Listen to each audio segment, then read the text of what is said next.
Hello and welcome back to New York Gold. This is one of the tips and tricks. Sometimes when we breed fish, especially ones that are a little tricky, sometimes you end up learning things that you didn't know you didn't know. Something like that. Check it out. One of the things is when I use my funnel egg collecting method, once the fry are in here, I want to remove them into another tank, so I use a turkey baster. Now, it's hard to see them. They're little clear buggers, so when you suck them up, you know, you have to, it's important to have a clear turkey baster so you can see, just say that piece of dirt or whatever in there is a fish, but at least you can see it. You could pop a light underneath it, take a better look, see what you got going on. It's very hard to tell if you caught these things, you didn't catch these things. The clear turkey baster is the way to go. I wish I remembered the name, the brand name of this. I don't know who makes it, but it's plastic, not glass, but man, what a world of difference having a clear turkey baster as opposed to an opaque one or one that you just can't see through well. Sometimes you figure things out because you're thinking about it and you're trying to come up with a solution to a problem. And other times you're just lazy and you kind of stumble into something that works really well.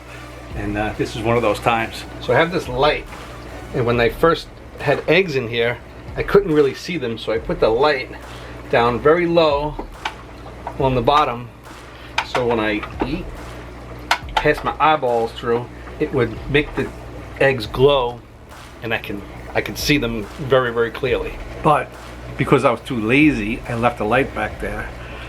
It's too lazy to move it.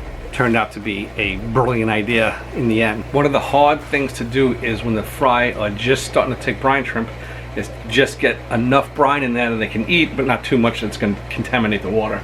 So I do my brine with the clear turkey baster again, and I suck it out, and I do it in a tea strainer.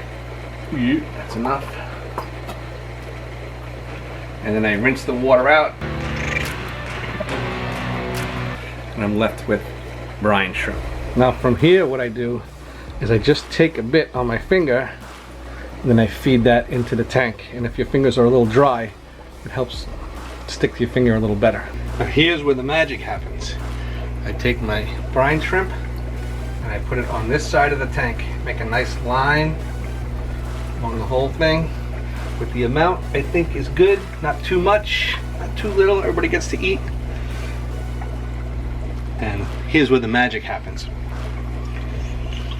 The brine shrimp slowly fall down, and then they get attracted to the light. When you have lazy fry like these guys that don't like to hunt or move, the brine shrimp will migrate slowly towards that light, and they end up passing all the fry, and when they pass in front of the fry's face, magic, they eat it.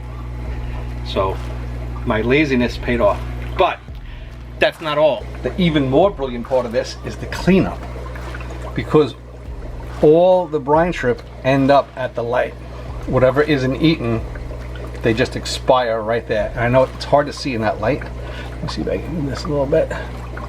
But there's an orange line right in front of the light. It's all dead brine shrimp. So after a couple of days or so, you take your turkey baster, and now you can just clean up